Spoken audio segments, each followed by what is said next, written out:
Dear friends, आप सब लोग अब बीकॉम पार्ट थर्ड के स्टूडेंट हैं। बीकॉम पार्ट सेकंड में कुछ पेपर्स आपने दिए हैं, कुछ के हो सकता है बकाया हों, लेकिन सरकार के निर्णय के अनुसार आप सब लोग अगली कक्षा में प्रमोट कर दिए गए हैं। हम सब लोग अब बीकॉम पार्ट थर्ड के अंतर्गत 3 विषय पूरे सत्र में पढ़ेंगे। एक ABST, दूसरा विषय बिजनेस एडमिनिस्ट्रेशन और तीसरा EAFM।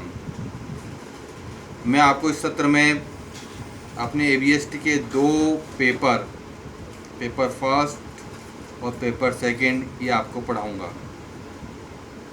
पेपर फर्स्ट में हम लोग ऑडिटिंग एंड मैनेजमेंट अकाउंटिंग ये पेपर पढ़ेंगे, और जो दूसरा पेपर होगा हमारा, उसमें कई विकल्प विश्वविद्यालय ने हमको उपलब्ध करवाए हैं। लेकिन इस महाविद्यालय के अंतर्गत हम लोग एडवांस अकाउंटेंसी पढ़ेंगे।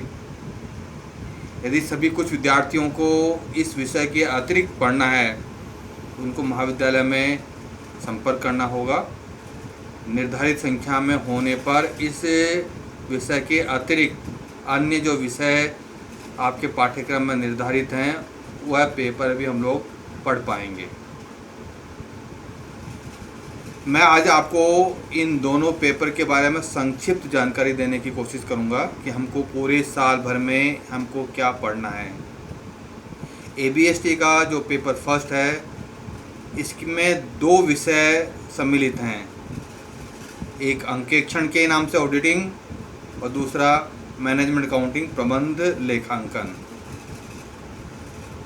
ऑडिटिंग में जो कुछ आपने अकाउंटेंसी में पढ़ा, क्या हम सब लोगों ने जो कुछ पढ़ा है उसका सही रूप से जांच करना ये अंकेक्षण में करते हैं।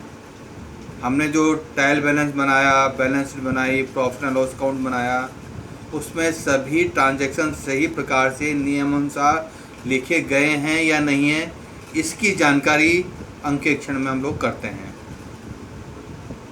यह 3 यूनिट्स में अंकेक्षण हमको बटा हुआ है, पूरा हमारा पाठ्यक्रम, जिसके अंतर्गत अंकेक्षण का अर्थ क्या है, इसका महत्व क्या है, इसके उद्देश्य क्या हैं, अंकेक्षण के कौन कौन से प्रकार हो सकते हैं, आंतरिक नियंत्रण की प्रणाली क्या होगी, हम इन जो ट्रांजैक्शन हमारे उनका प्रमाणन कैसे करेंगे, उनका सत्यापन कैसे करेंगे, वाउचिंग और वेरिफिकेशन इसके अंदर पढ़ेंगे। इसके साथ साथ अंकेक्षक कौन व्यक्ति हो सकता है, उसके लिए क्या योग्यताएं कंपनी अधिनियम में निर्धारित कर रखी हैं, उन योग्यताओं के बारे में पढ़ेंगे। उसका पारिश्रमिक कितना हो सकता है उसके बारे में पढ़ेंगे।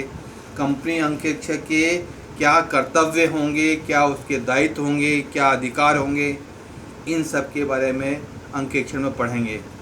इसके साथ ये भी हमको पढ़ना है कि अंकेक्षण अपना प्रतिवेदन कैसे देता है, किस प्रकार लिखता है, इसके बारे में अंकेक्षण के अंतर्गत पढ़ेंगे। जो इसका दूसरा पार्ट है वह दूसरा पार्ट है प्रबंध लेखांकन। ये अलग से कोई लेखांकन का विषय नहीं है।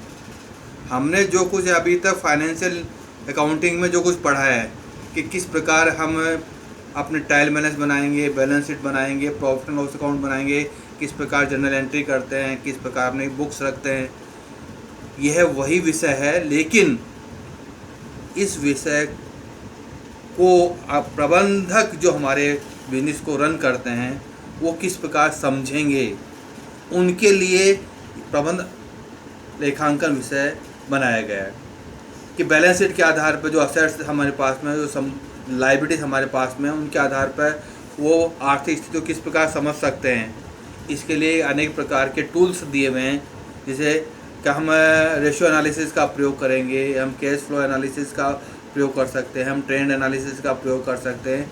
ये सब प्रबंध लेखांकन जो प्रबंधक है वह इन टूल्स का प्रयोग करके, इन तकनीकों का प्रयोग करके वह तय कर सकता है कि हमको क्या निर्णय लेने हैं, तो प्रबंध लेखांकन वित्तीय लेखांकन में जो ट्रांजेक्शन किए गए हैं उनके आधार पर निर्णय लेने का काम प्रबंध लेखांकन करेगा। इसका वही विषय हमारे कुल मिलाकर वही 5 यूनिट से हो गए, 3 यूनिट अंकेक्षण की, 2 यूनिट लेखांकन की। परीक्षा के अंदर वही 5 प्रश्न हमको मिलेंगे, हर यूनिट से 2 प्रश्न आएंगे, उनमें से 1 प्रश्न करना हमको अनिवार्य होगा। कल हम इसके बारे में जो हमारा पेपर सेकंड उसके बारे में संक्षिप्त जानकारी पढ़ेंगे। Thank you.